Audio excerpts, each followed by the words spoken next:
Okay, good afternoon, everybody. My name is Wei-Xin Sun. I'm from NTU Astronomy a long time ago. So it's a great honor to introduce to you my thesis advisor at UCLA, Professor Malkan. And Matt came from Arizona to UCLA in 1985, and I started working with him on quasars and active galactic nuclei from 1985 till 1987, and since then there were years of interactions. And I invited him over here in Taiwan last week for the Udayo Science Camp. You know what? Matt is a distinguished UCLA professor. In addition, he is also a member of the National Science Board appointed by the White House. And he was supposed to be in Washington, D.C. for the meeting last week, but he chose to come to Taiwan. I appreciate that so much because, for 5 days in a row, he managed to come to each and every talk in the daytime, but he has to join DC meeting online from 9 p.m. till 5:30 a.m. It's just exactly 40 years my thesis classes. Okay, he's going to talk about JWST research and latest results of that, and just welcome Matt. We have maybe much time later, probably after talk, I can tell a more interesting story about that. Okay, let's welcome Matt. Thank you very much, Lucy. I think probably the honor was mostly mine to have such a wonderful graduate student. I guess I started with the best one at the beginning of my career, so that was really fortunate for me. But the people try to compare what is going to be the future impact of JWST. That's what we're talking about today. And of course, it's common to compare this with Hubble Space Telescope. And we already know that Hubble Space Telescope revolutionized every area of astronomy. But it took a long time because it was not really working for years. It took really many years and many repair missions to reach its full capabilities, its full technological capabilities, which JWST has exceeded on its first day of operation. I'm showing you two observations here from its first day of scientific observation. So the difference here is, I wanted to go back on that unlike the revolutionary discoveries of Hubble Space Telescope, what if you took all of those advances and just in the 10 years of discoveries and put it into about 1 or 2 years? That's what we're going to experience with JWST. I just put this picture on here as a sentimental note. I am the last principal investigator in the first year of JWST programs to say goodbye in person to the telescope. That's my goodbye photograph there. And I really do remember thinking it was going to be an absolute miracle if all of these things would work. But of course, an absolute miracle, we paid for it. And we basically we paid for it with delays. And because of the delays and the billions of extra dollars, it worked perfectly. And now everybody doesn't care about the delays anymore. Everybody's forgotten about that. I'm going to give you the conclusion, such as I have of the talk, right away first, in case I forget. Remember, these are just my own personal areas that I find interesting. I'm skipping over all the amazing things JW does. For example, with exoplanets, can't cover that. But certainly in the area of galaxies, I want to concentrate where we already got surprised by something that JWST found that was not really expected before. We expected the opposite effect. Those, to me, are most interesting places where science can advance. So I would say that the number of very distant, very young galaxies at the highest redshifts and is already surprised that there's so many that can be so easily detected. So many stars have already formed at such an early time in the history of the universe. Now, as a surprise, they ionized the entire intergalactic medium, I think,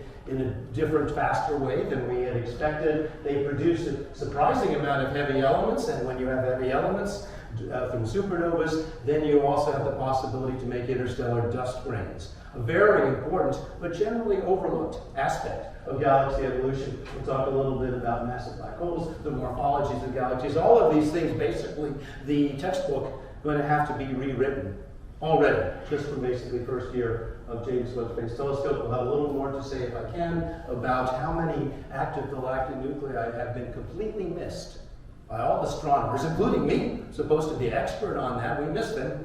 And now JWST is showing how much we missed. And then we also, I think I can say, we don't really understand AGN feedback hardly at all. And the jets and outflows that come out of AGN are already turning out to be surprising, kind of different from what we were expecting. All right, let's start with the record books. Everybody wants to find the youngest galaxy. That was what the telescope was sold to do. What's the highest redshift first galaxy you can find? On the one hand, we have good news that I think people here understand, which is we already have a method for identifying candidate high redshift galaxies by using the strongest feature in the spectrum of a high redshift galaxy, the total absorption of any photons short of the Lyman break due to neutral hydrogen absorption.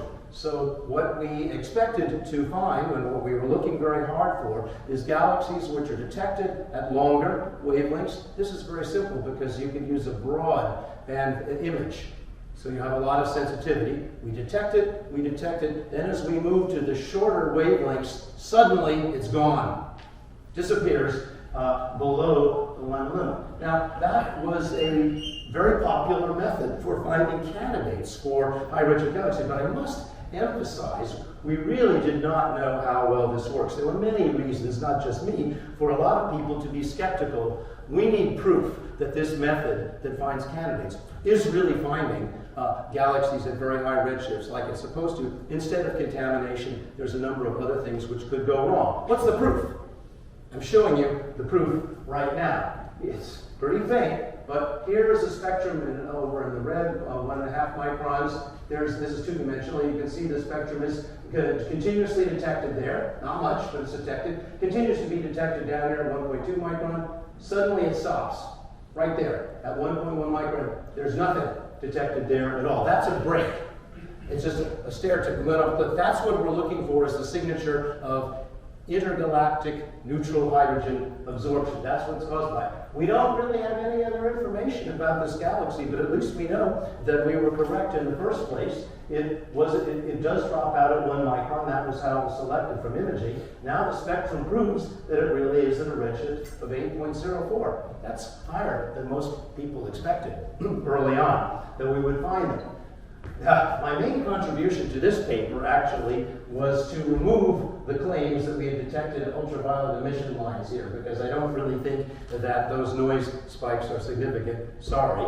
Of course, if there are such UV emission lines present, JWST will, as you can see, they will be able to detect it eventually, but not in that spectrum, I don't think. Right, now one thing I should mention just right here immediately is, okay, we have a few of the authors here. The lead author, which is generally not me. There is Tommaso Treo, my office neighbor, is the principal investigator of this. He's a postdoc at UCLA. There are many other people included in this paper. It's an enormous team. This doesn't even include all the team in there. This is one team of showing you early release science. So that means that the observations are made immediately in the first few months of operation and then released instantly to the public. Anybody here, any of you, any student, any amateur astronomer can analyze these data. You can make your own discovery, and in some cases it's happened. And in some cases people have made wrong discovery also. So let's see. Now, you notice no emission lines in that spectrum, because there's kind of a so-called redshift desert where you can't find very much emission lines in most galaxy spectra. So, however, you may realize, wait a minute, these are at such a high redshift that the very strong diagnostic emission lines that we have been using for 50 years to really understand the gas in galaxies, they're going to be all redshifted into the mid-infrared, which this spectrum doesn't cover. It's been impossible almost to get such kind of data from the ground. JWST, of course, was optimized to do that. So let's look at another galaxy now that was observed. Let's get that. There it is. This spectrum continues beyond 3 microns, still not much to see. At 3.5 microns, suddenly you see all of these wonderful emission lines. These are the familiar diagnostic rest frame optical emission lines that we're used to. So it already shows, for example, something interesting, even at this high redshift. This one's 8.316. Even at a high redshift, there are heavy elements of oxygen and probably neon present in the spectrum of the galaxy. So that's really nice. Now, you might wonder, well, okay, what more can we do besides just confirming the galaxies, getting a spectrum of them? Here's an amazing combination. The combination of the magnification power of JWST plus the natural magnifying power of large masses, gravitational lensing.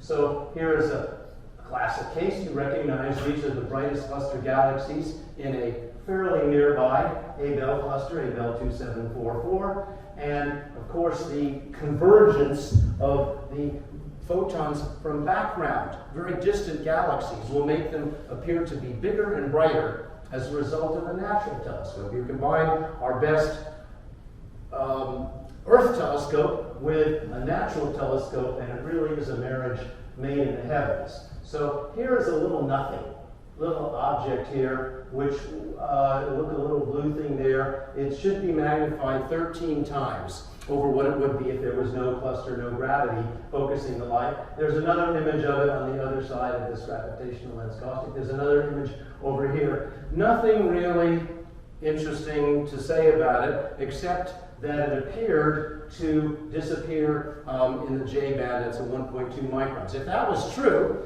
then this might be a very high redshift galaxy. But how can we know?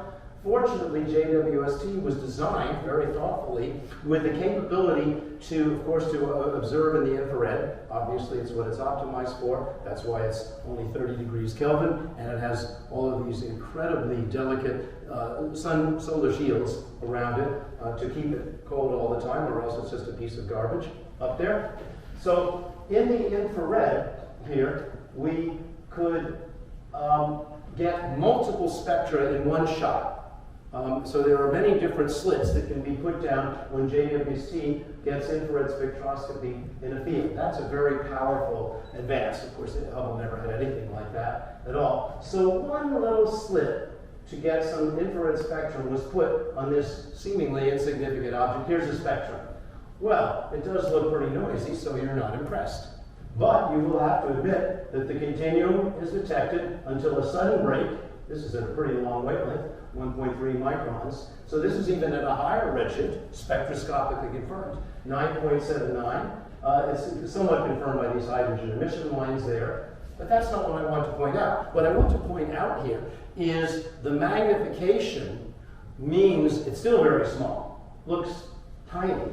It means that intrinsically, the object producing this light is ridiculously compact. It's incredibly smaller than we would have imagined at all. The half-light radius is something like 34 parsecs. What would you call that? I mean, I really don't know what terminology we've been using. I don't think we can use the same terminology in the future. Is that a galaxy at a very young stage, at high redshift in the young universe? To me, it looks like a star cluster. Just one big star cluster that formed a lot of stars at one time. We're probably going to have to redefine what the textbooks say. What is a galaxy? What is a star cluster? They're always in completely different sections of the book. Now they're probably going to have to reorganize that. So this was a shock. All right, let's see, what else can I tell you about this? Let's see, I'm interested in we have a problem here, of course, that I mentioned. It's kind of an unfortunate natural fact of atomic physics that you don't have strong emission lines from gas and galaxies in this very nice region we could observe from 1 to 3 microns. So we have a nice method that can show us in advance where would be some interesting galaxies. We should try to get a JWST infrared spectrum. But just looking for the continuum to stop is pretty hard work. Doesn't tell you very much. Wouldn't it be really nice if there was a nice emission line that we could also study with all of the advantages that gives you? And we have one candidate, of course, that people have tried to use. If only we could study the strongest emission line in principle from ionized hydrogen, that would be the Lyman alpha, the resonance line of hydrogen. But there's a problem here, so that would make our job really easier. But unfortunately, Lyman alpha photons at high redshift are likely to be destroyed almost as soon as they're produced by the ionized hydrogen inside the galaxy, which is powered by young hot stars. So as soon as the gas is ionized and emits Lyman alpha photons, the Lyman alpha photons can hardly go anywhere before they are destroyed. They're absorbed by neutral hydrogen just around the galaxy. So that's the question. What is just around the galaxy? That's a lot of intergalactic medium. Is it ionized or not ionized? That's the question. Or when did the intergalactic medium gas become ionized? Now, we thought that we had a fairly clear answer to this. This is from many years ago. If you look, for example, at Lyman alpha emission from galaxies at a pretty high redshift of 5.7, there are the numbers of them. There are a lot of them. Here's the strength of the Lyman alpha emission line. Then you look at just a little bit of a higher redshift, 6.6, and they seem to be going away pretty fast. We've lost about half of them. They're becoming weaker. At the time when we made these measurements, and other people said, okay, that's the end of the visibility of Lyman alpha. You have measured here the transition from the intergalactic medium today is entirely ionized. There is no H1. It's clear sailing for a Lyman alpha photon. They can go billions of light years. But before a redshift of about 6, certainly at a higher redshift than 7, certainly at a higher redshift than 8, unfortunately, all the intergalactic gas should be neutral. That's after recombination. And so hydrogen alpha photon, Lyman alpha photons can't go anywhere. They will be destroyed as soon as they start their journey. So everyone was very pessimistic. Now, just to remind you with a little diagram, okay, this was to explain to the students at summer camp, but you will immediately recognize this. Here, the schematic from the Big Bang, we start at recombination, and you see all of the intergalactic medium here is neutral hydrogen. That's terrible for Lyman photons. They can't go through it. Gradually, over time, the formation of stars, maybe quasars, in galaxies ionized more and more of the universe here. The intergalactic medium became transparent. So what did we think we knew? We thought we had this figured out. Here's a galaxy. We have a lot of these at a redshift of 5.5, 5.7. It emits a Lyman alpha photon. It's in an ionized region, so the IGM is no problem. It just goes all the way through, and it can travel to our telescope at a redshift of 0 on Earth. No problem. What we thought is, well, if you go a little bit higher redshift, above 6, we were looking at 6.6, the problem is much worse. Here, it could be anywhere here, but most of the regions of the universe here where it's emitted, unfortunately, are still neutral. And so H1 should destroy these photons. They can't go anywhere. We will never see it. That's what we thought. But I wonder if we were correct. Is this the correct history of what happened? If this is the correct history, then you kind of know what to expect at a higher redshift. If we go over here to the left, when the universe was smaller, it's going to be more neutral and it's going to be impossible to do these observations. For example, suppose that a photon, Lyman alpha photon, was emitted at a redshift of 9. It should be destroyed. It can't come to us. So far, the spectra I showed you did not have any Lyman alpha emission line. Too bad. That would have been so helpful to us. So everybody was assuming, well, we're going to just have a hard job. We're not going to be measuring emission lines, usually. All right. So, but notice on this diagram, maybe you could get lucky, or maybe the diagram is wrong. What if, for example, a Lyman photon was produced in an unusual region in one of these first bubbles that first got turned into ionized hydrogen?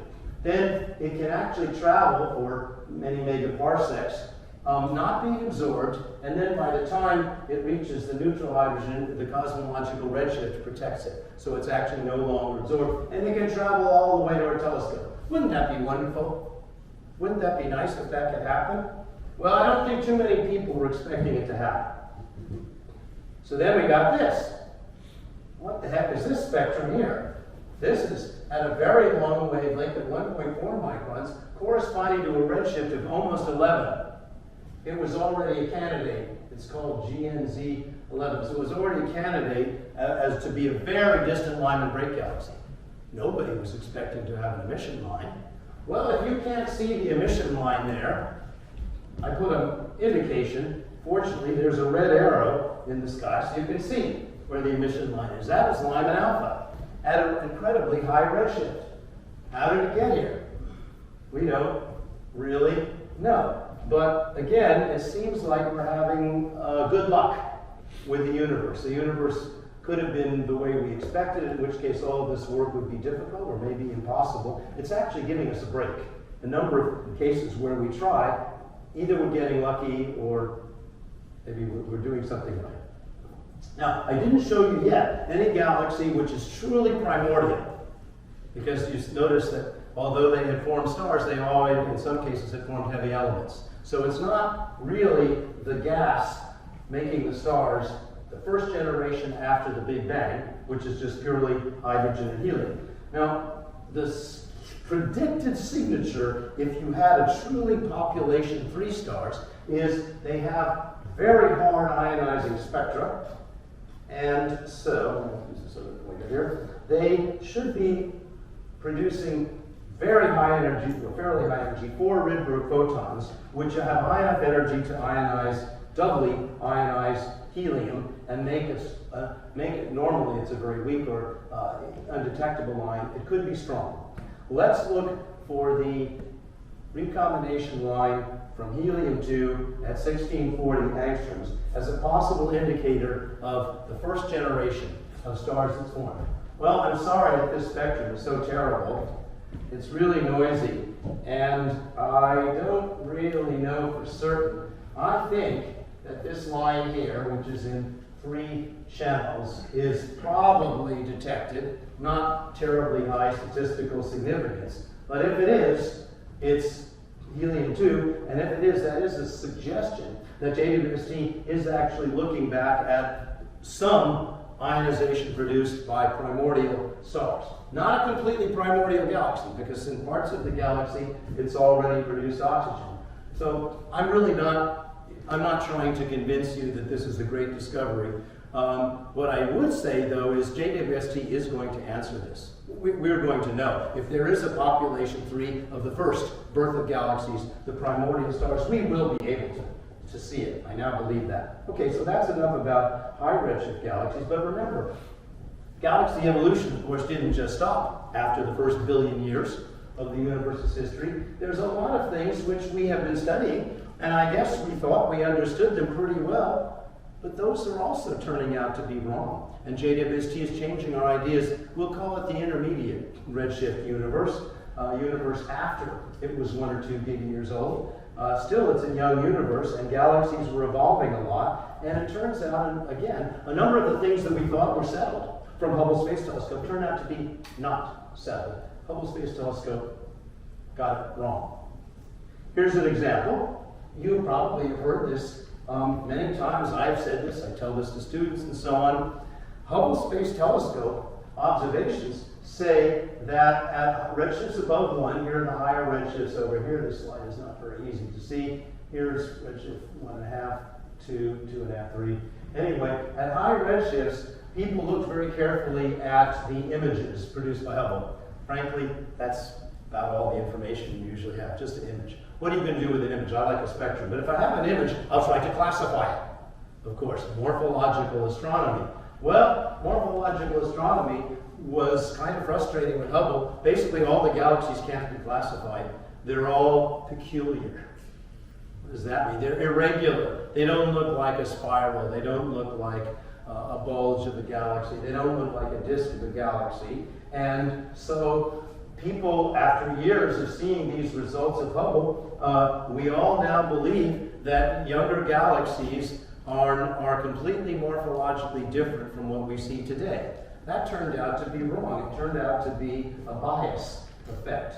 So, in fact, if you look at the blue, this is a histogram here. These are disk galaxies, disk and bulge galaxies. This is I know this is a percentage of them, there actually are quite a few of these galaxies at fairly high redshift. So the disks, and maybe these could be rotating spiral galaxies, formed much earlier than Hubble said. How could Hubble make such a mistake? Why did they get it wrong? It's easy to understand. And this is true for many of the discoveries I'm showing you here. It's the wavelength that you observe at, and then the corresponding rest frame wavelength of the photons you're measuring. So Hubble, of course, was only an optical telescope. There. Now I'll show you a simulation that shows this. So that means that when you look at a galaxy at a redshift of 2 or 3, you're looking at the rest frame ultraviolet. Hubble is taking ultraviolet pictures of galaxies. Well, galaxies in the ultraviolet don't look anything like galaxies today because you can hardly see most of the older stars in them. So they're mostly irregular blobs. If you want to know what the galaxy really looks like, you would have to observe it with an image in the optical wavelengths. Oops, that means you have to go to the infrared observed wavelengths, which is what JWST can do. This is the same galaxy here, just in the ultraviolet and now in the optical. Same galaxy in the ultraviolet, now in the optical. If you just have a Hubble observation, you really have no idea what's going on. It certainly doesn't look like anything normal. But if you have a JWST observation, now you can see, oh, that looks kind of like a familiar spiral galaxy with a disk. So, but that does raise another point I want to make, which is that a lot of your view of what a galaxy is, what's normal in a galaxy, what are we observing in a galaxy, that will be influenced by what wavelength you can observe. And there's another very strong effect which astronomers were aware of, but I would say that they just kind of hoped that it could be ignored. And that, what is the effect when you observe galaxies of interstellar dust? Okay, what did Hubble say about this? Hubble said, well, most of the galaxies that we see, because it's at a high redshift, the universe was young, we don't expect very much heavy elements to form. So in theoretical grounds, we don't expect very much dust grains to have time to form from supernova process. So we hope that there won't be much dust to mess up our observations. So we can ignore it. That's a nice idea.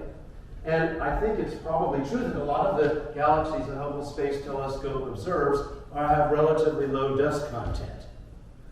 What's the selection bias here? Hubble can only observe the galaxies which are bright in the ultraviolet wavelengths so that it can detect them.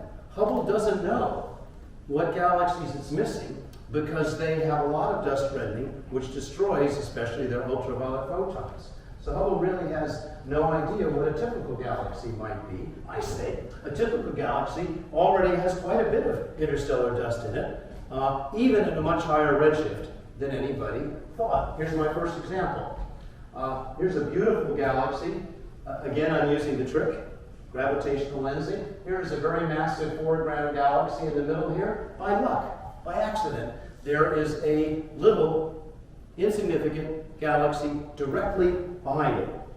It's a bullseye, and so you get pretty much a complete Einstein ring of gravitational lensing here. So we're just lucky we have this beautiful view of an entire galaxy, a typical galaxy, nothing special about it, just lucky, at a redshift, high redshift 4.22. Already in these mid-infrared images, we see strong emission from polycyclic aromatic hydrocarbons. If you recall, those are small dust grains, and there are lots of them in this galaxy.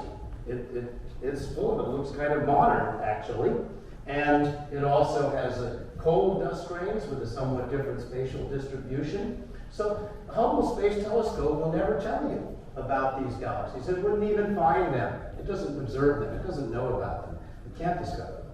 So, but I think that they're common, actually. Now, another interesting thing with the gravitational lensing, we thought this was such a fine target. We also decided to look at the optical rest frame emission lines, shifted the infrared, to make a map. And this kind of also surprised me. I don't know if you can see this. This grayscale here is an attempt to use the strength of the nitrogen and hydrogen emission lines, standard method that optical astronomers have used for decades to measure how much heavy elements, well, nitrogen is a heavy element, compare to the abundances of heavy elements in the sun. So here's one, and amazing to me, most of this galaxy already, if you believe these measurements and their interpretation, most of this galaxy already has almost, or more, a solar abundance of heavy elements, even at such a high redshift. I was not expecting that at all. I mean, really nobody was expecting that at all. It's amazing how fast the supernovas apparently cooked up all those heavy elements, and then they formed dust rings out of them, really at an early time in galaxy evolution. Or, yeah, I'm surprised at that. Okay, I'm going to skip this slide. It's just showing that the spatial resolution of Hubble, even for a little galaxy, you can make a map of the heavy element contents, even without gravitational lensing. And that's an interesting topic to study. Let me tell you my favorite topic to study. I have to move on here. This is the largest project of the first year of James Webb Space Telescope. I'm the principal investigator, but it uses a trick that allows us to get a lot of data of galaxies. You'll see why I'm excited about it.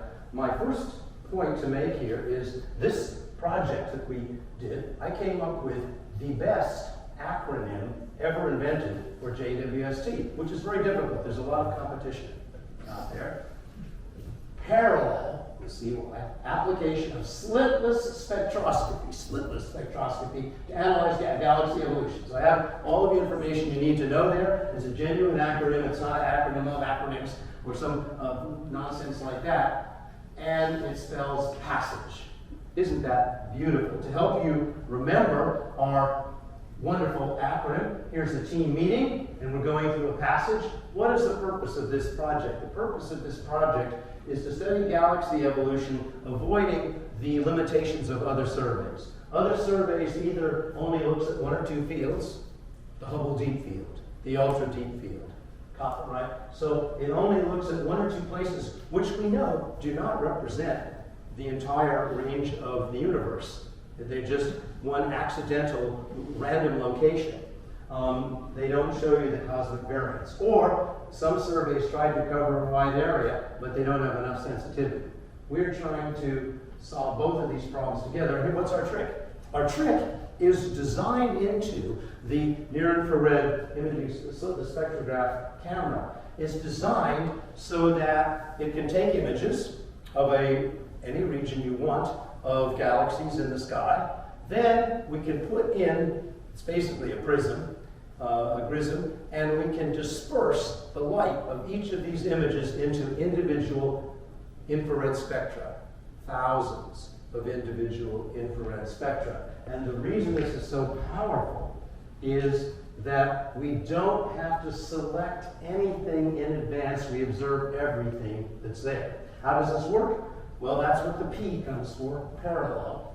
So let's suppose, for example, that some primary observer is using the mid-infrared camera to study an exoplanet eclipse or something. Or they're studying a field to get a lot of deep spectroscopy with a multi-object spectrograph.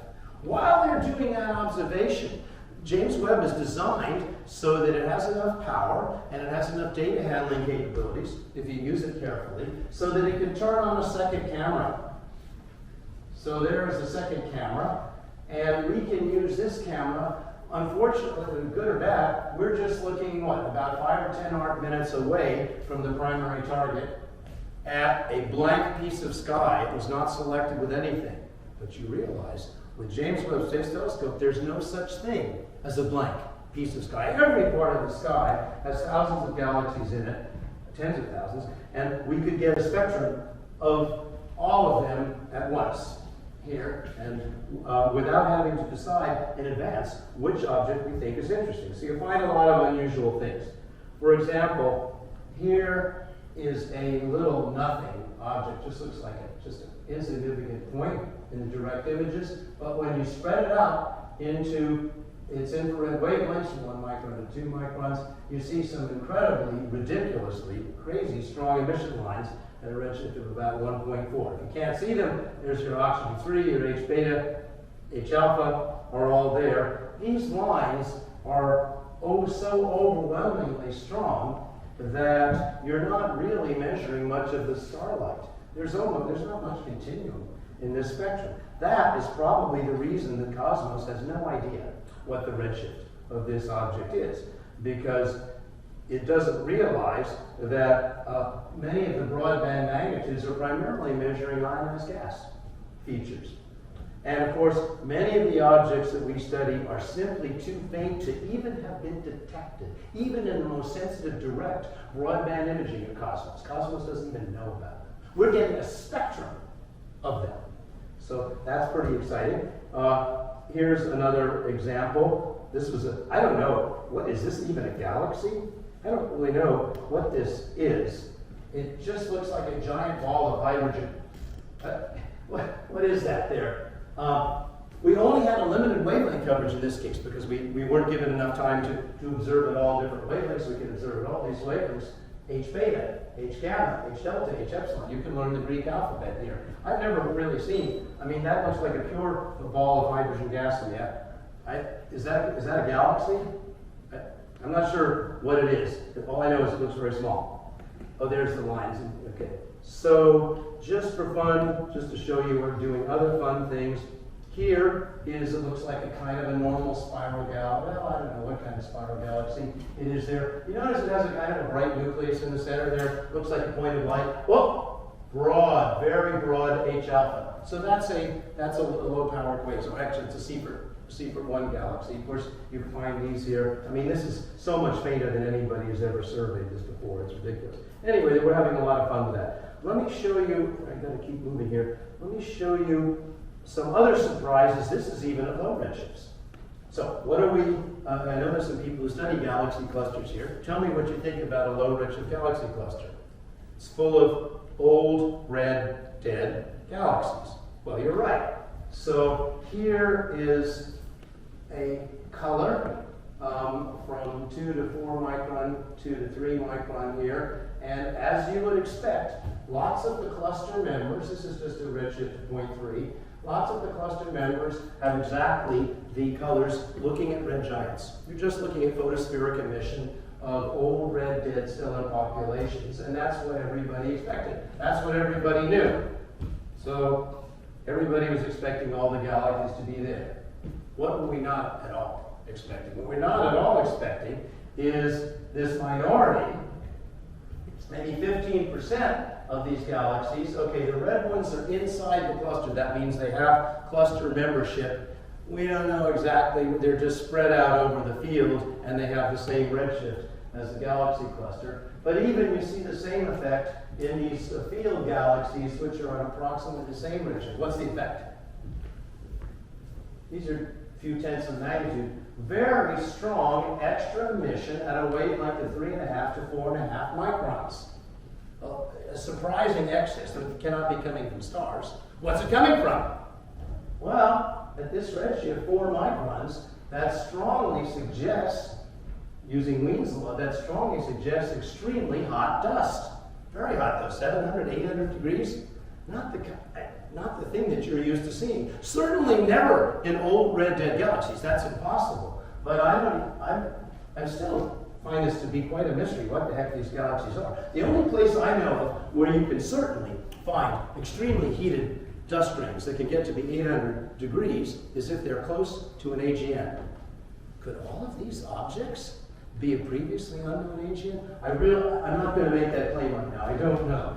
I don't know exactly what they're doing. I certainly know I was not expecting this, and I would like to find out more about it. But since that means that I have now opened the question of AGN, you may know, as Wei-Shin told you, that's our favorite topic. I don't think we've changed our taste over 25, 30 years. We still love AGN. Like, there's still an interesting history. But let me start with this first question. We've been working on this for 30, 40 years. Don't you think we at least know how to find them? Now, we have all the techniques available. That should be pretty easy. For example, what are the usual techniques? Usual techniques to find all of the accreting supermassive black holes in the centers of galaxies. How do we find them? Well, by something that the accretion is producing. Non-stellar, so that's not coming from stars, continuum light.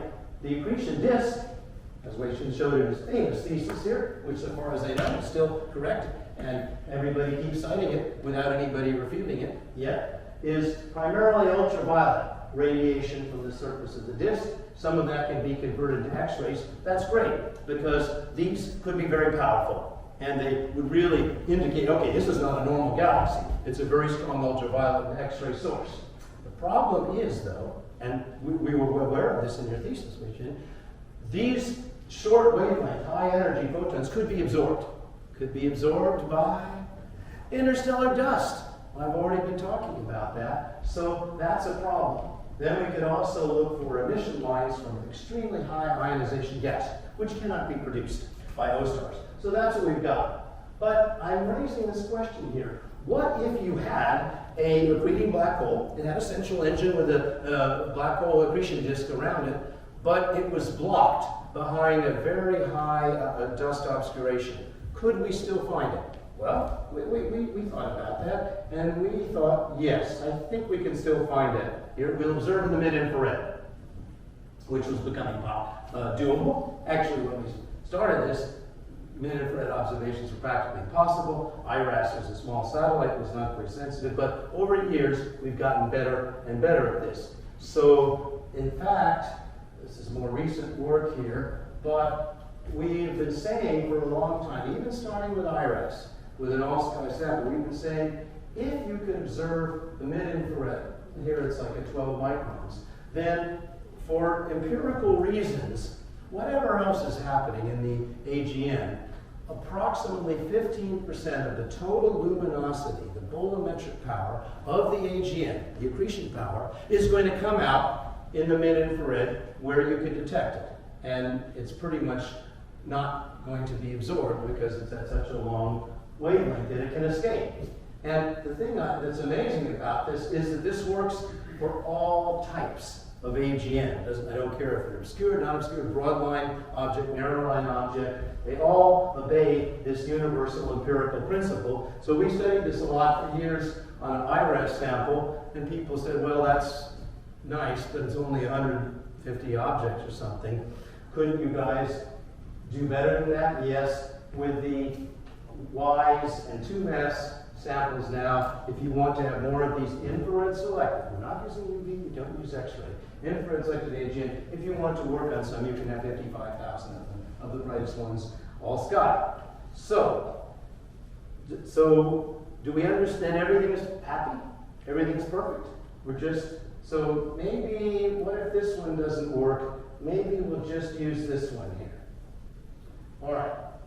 Now, so I put this in to help the students. I don't know if this helps, but give me 1 minute here. So here's the central engine. There's the ultraviolet, the X-rays, and so on, that black hole. We might be unlucky because there might be dust grains. The dust grains are shown in red, which might happen to lie between us and the line of sight to the galaxy, to the central engine. So we could find ourselves in a situation where we cannot see directly the UV and X-rays. Maybe, I don't know, maybe even the high ionized emission gas might also be difficult to see. That requires a lot of dust here. But we still have one thing that we can see. One last thing, and this is what I showed you on the previous slide. We can see the heat from these dust grains themselves. They're emitting blackbody radiation at very high temperatures. So the last thing on the outer shell of this powerhouse here is the mid-infrared continuum. We want to look for that. Okay.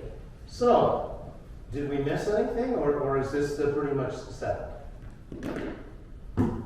Well, I thought it was settled. But then I saw these observations. Lee Armas is the principal investigator of this early release science program. Here's a famous infrared source. It's an ultraluminous infrared galaxy. It's a collision of two spiral galaxies. Here's one of the spirals coming in. This other spiral is in pretty bad shape. It's over here. And it's known to be a powerful infrared source. Well, let's zoom in a little bit. When you look at this region around here with Hubble, you don't see anything, really. Let's look at Hubble in the infrared. Okay, this is the near infrared. There's a number of little insignificant little blobs there. Everybody assumed they were star clusters, a region of star formation. This one looks like the most important one. Maybe that's the nucleus of the galaxy. I don't know what happened to this galaxy. Maybe that one, maybe that one. You would never pay any attention to like the sixth least insignificant object here, which is called D1. You would never look at that one. That's nothing. That's not important. Well, wait a minute. With JWST, for the first time, we have high spatial resolution, high magnification at long wavelengths in the mid-infrared. Well, at 5 microns here, this nothing object actually is the brightest object in the picture. It's even brighter longer wavelengths. It's so bright it makes a diffraction pattern at 15 micron there. It's producing most of the entire power of this entire 2-galaxy system from this little nothing here, D1. What is that? We're very suspicious that that might actually be a completely buried, completely dust-obscured AGN, even though it's absorbed at almost every other wavelength, except the radio, if we have any radio astronomers in here. But they didn't think it was an AGN either. So I would not really talk about this except we keep finding more of these examples. I'll just show you one quick example here and then move on. Again, another luminous infrared galaxy, the merger. There's nothing to see over here in Hubble. When you look with JWST, you see a few bright objects, very compact objects, only in the infrared. The decisive piece of evidence is we could get a spectrum in the infrared of those objects. Okay, so you see, when you look at it in the infrared, this thing is diffraction spikes. It's looking like a quasar. Here, I think, is the most decisive point, the clue. Let's look at the infrared spectrum of this object. This is a star-forming cluster nearby. Here's what I think is an AGN. All of the dust grains, small grains, almost entirely destroyed. Heavy absorption, that's water and ice absorption. Very hot dust, very strong, 1,000-degree dust. So that satisfies most of the characteristics you would require for an AGN. The moment that we made this discovery was captured by a film crew from National Public Broadcasting, and so they were filming a documentary, and I remember my reaction very much. I wasn't really thinking about the cameras. Oh, by the way, you can tell that that's me there, because I'm the only person on the team meeting that has the cool JWST official jewelry on there. But anyway, never mind that. I just saw this data and it was obvious to me immediately. So I just burst out, holy crap, there's a new AGN in there. You can't actually say stuff like that on television, so this sound had to be removed. So you actually won't hear me say that anyway. But what I was thinking, of course, is like here's a standard classification diagram. We've been using this for a long time.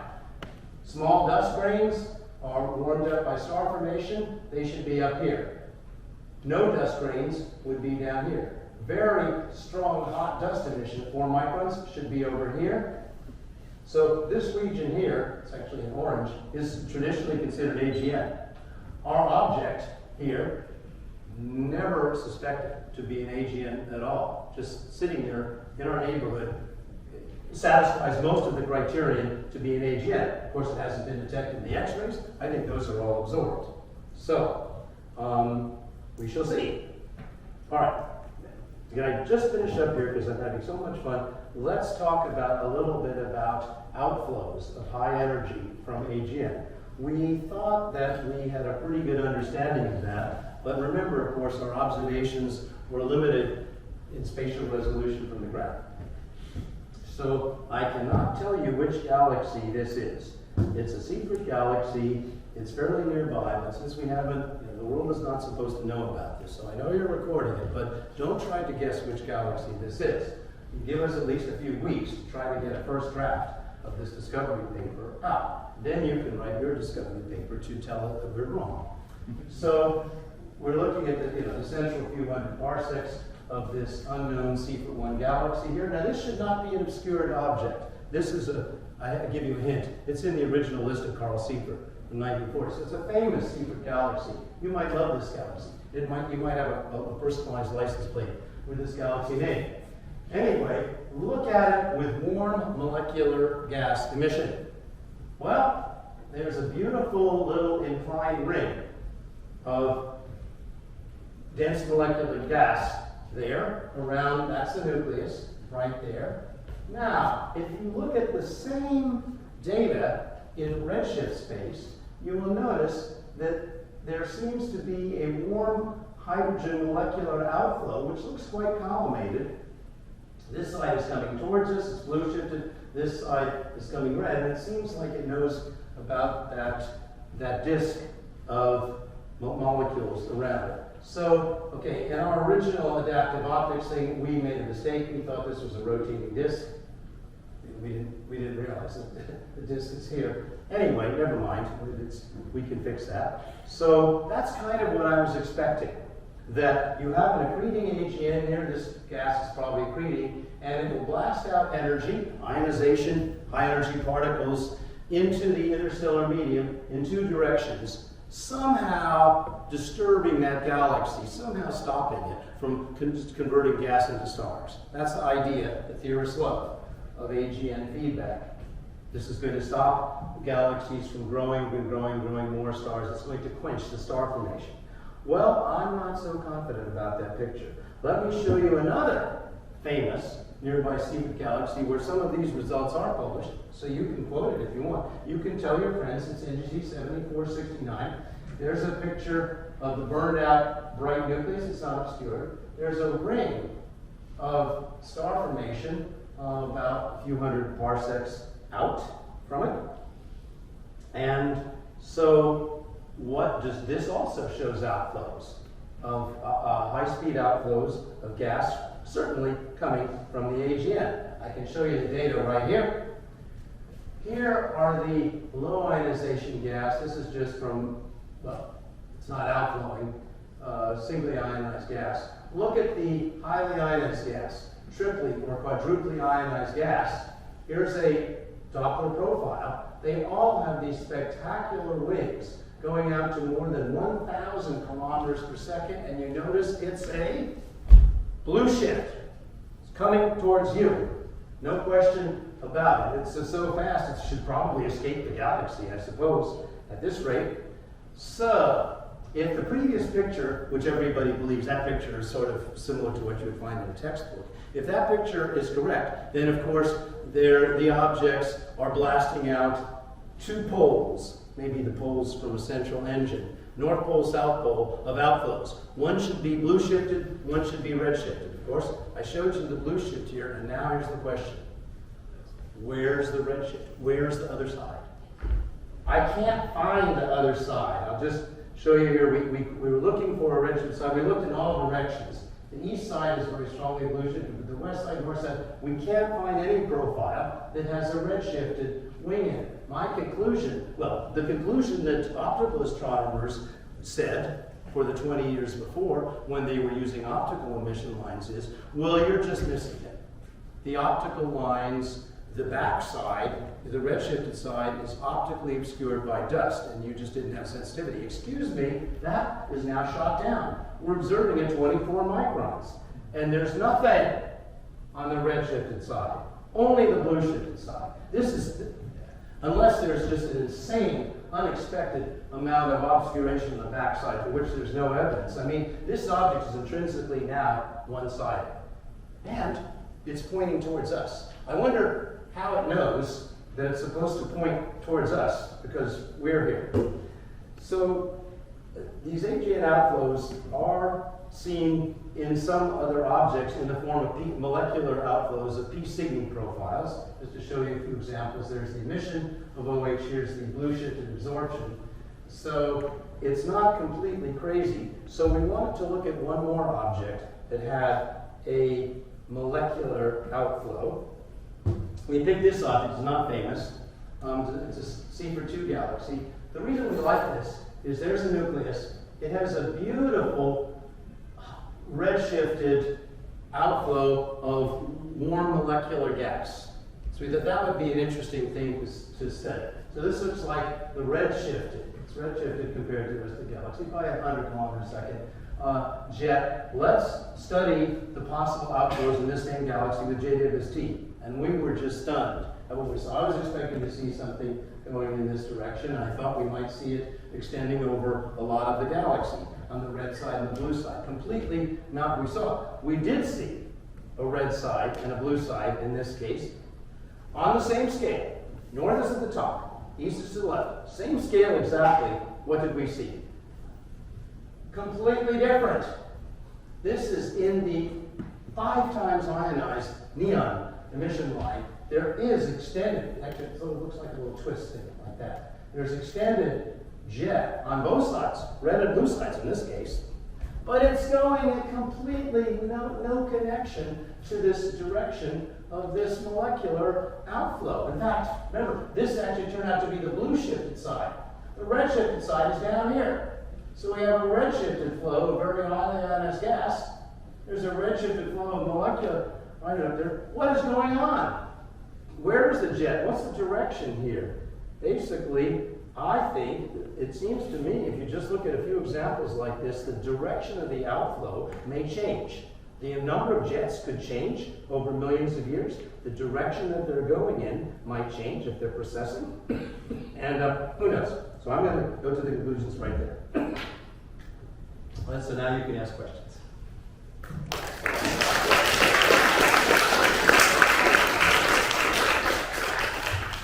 Yeah, it's just wonderful. I guess so many portions that you covered in science camp because of this student. And now it's repeat, sorry. But yeah, I listened to all these wonderful things, especially the high redshift things, early universe, high redshift galaxies. You know what? While working with math, and after our thesis, I guess we worked on high redshift quasars. We did. And can you guess what high redshift is? Z equal to 3. 2 to the 5, 2 to the 5 to 3.5, 2.5 to 3.5. High redshift quasars.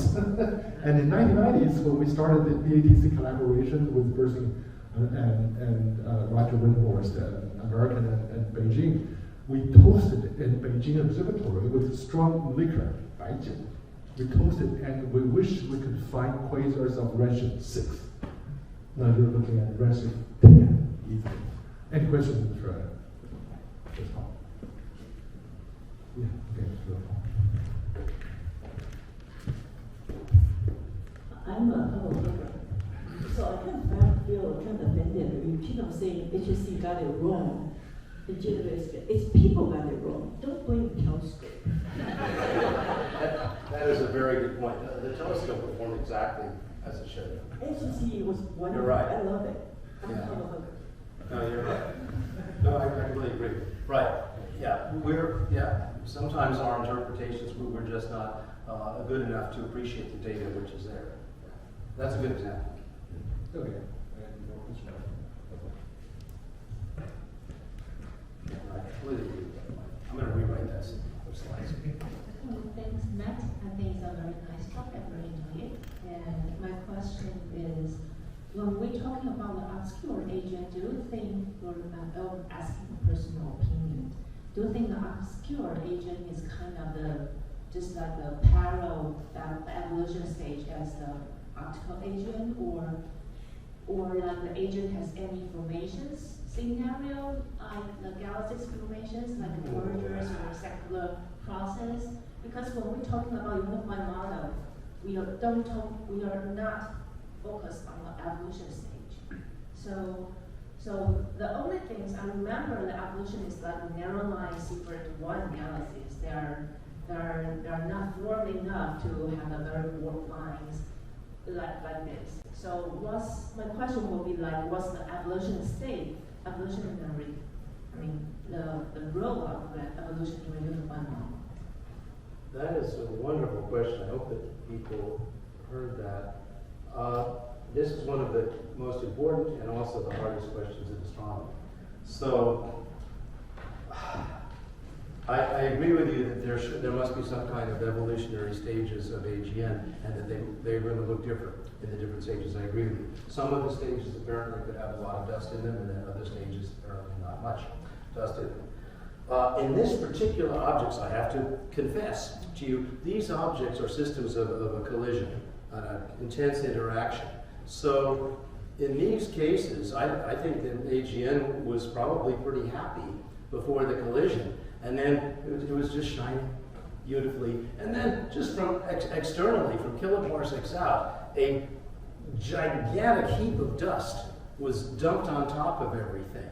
And I'm not sure that the AGN, I don't know what its reaction was, you know? So we know that this interaction here, you know, you can time it, right? It happened hundreds of millions of years. They're coming to closest approach here. It happened hundreds of millions of years ago. What we don't know, though, you know, your questions you're asking, we don't really know the time history of all of this. And you know, it's so hard to get a timestamp on any AGN system, even the narrow line secret ones. Very interesting category that you described, because they don't seem to have a broad line region. Why is that? I do not know. So I'd love to talk with you some more about it, but I have a pretty good confidence that JWST observations could give us a much better idea of what the different time evolution phases of an AGN are. At the moment, there are some interesting ideas out there, but I think we now perhaps have a chance to really test some. But I certainly did not give you an answer today. Sorry. Okay, Matt, in the past 10, 20 years, people have been happily working on ultra-luminous infrared galaxies, but with the strong capability of infrared with JWST, would that ultra-luminous infrared galaxy redefined? Well, so, I mean, these ultra-luminous infrared galaxies that I show you have been assumed to be entirely powered by star formation, just O-stars, and that turned out to be wrong. Okay. Yeah, So, no, I mean, JWST allows us to see high redshift ultra-luminous infrared. oh, of course, there are a lot of these at high redshift. Not a lot, but a significant number of these, and we maybe don't have such a good spatial resolution here. So it certainly puts in my mind the distinct possibility, maybe the probability, that many of these very luminous infrared sources at high redshifts has some accretion power. Maybe a lot, maybe dominant accretion power, but we just did not recognize it before. I think that's definitely possible. Yeah, so we have some clues for what we should be looking for, but we're not going to get some beautiful spatial resolution on it. Questions? Hi, Matt. Thank you for the wonderful talk. I have a question about the solar luminosity that you see in the very high redshift galaxy. So if that kind of galaxy is common, do we expect to see in the present day universe a lot of environments which are super solar intensity? Oh, the metallicity. Yeah. Wow. Boy, you have a good question. You could have been the referee on this paper, actually. Yeah, let's go back and look at the data. Yeah, I'm pretty worried about this. I mean, if this little dinky galaxy has already gotten up to solar abundances at 4.2, what's it going to be today? 3 times solar? Yeah. Boy, good question. I don't know. It's a bit embarrassing, isn't it? So, we did not come up with an answer to that question in this paper. But it does suggest that maybe some regions of some galaxies today might be extremely metal rich and you didn't notice it. Or nitrogen rich. So it's just based on nitrogen? Only nitrogen to H alpha, so which is not so good. No oxygen, just nitrogen. Right, I would love to have oxygen in this, and I'm not, as you know, those 2 abundances, there's a number of physical reasons and empirical observations to show that they could be quite different. So you could have like a high nitrogen abundance, but you could have like a fairly low oxygen abundance. Massive stars, they inject a lot of nitrogen. I completely agree. That's a very good point. So I really was just throwing this out there to just irritate and provoke people, you know, just to be annoying, because I don't really know. Sorry, but yeah. So everything you guys said is certainly a possible idea. Okay. More questions? Here over there.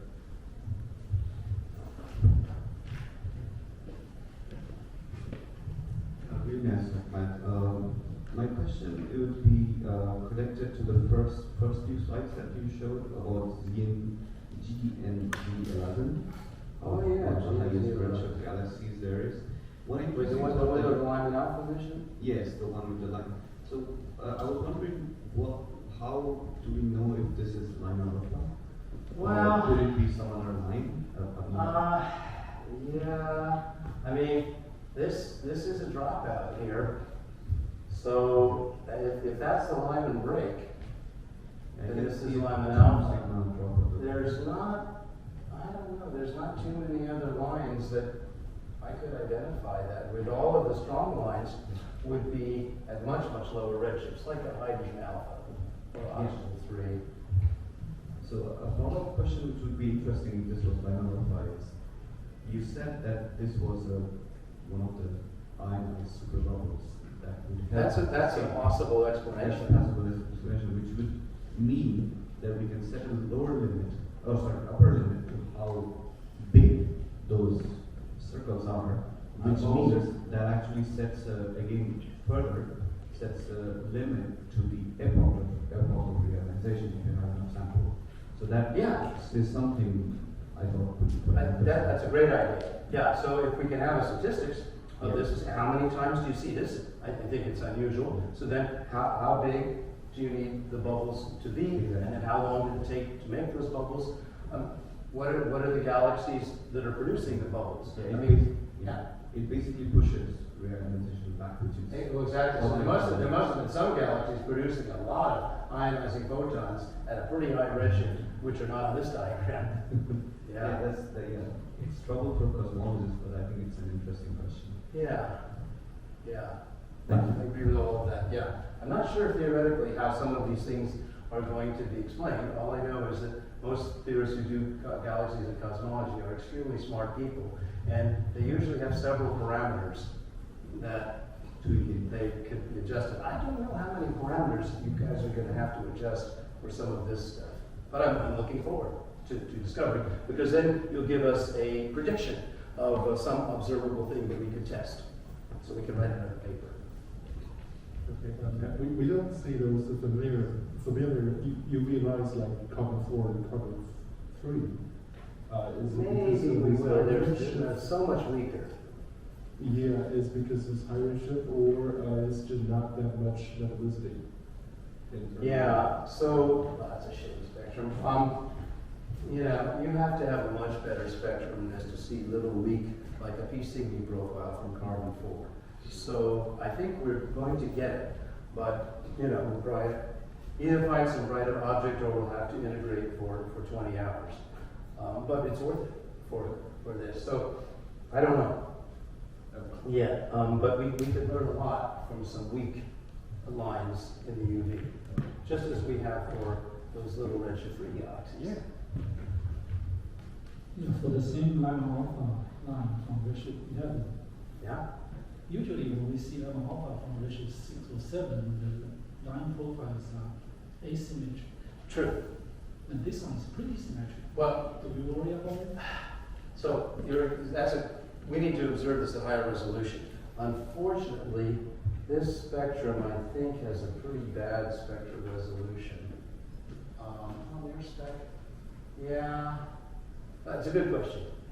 Yeah, you're right. It should be cut very hard on the blue side and then have kind of a tail on the red side. That's a very distinctive characteristic of Lyman alpha. Yeah, it's not obviously present there. So, yeah, it's a great test. I think we need to get somewhat better data, and if it still doesn't look like that, then we're going to have some explanation that goes beyond what I said. Any more questions? Okay, well, let's thank you again, and we'll hope that you will visit us again.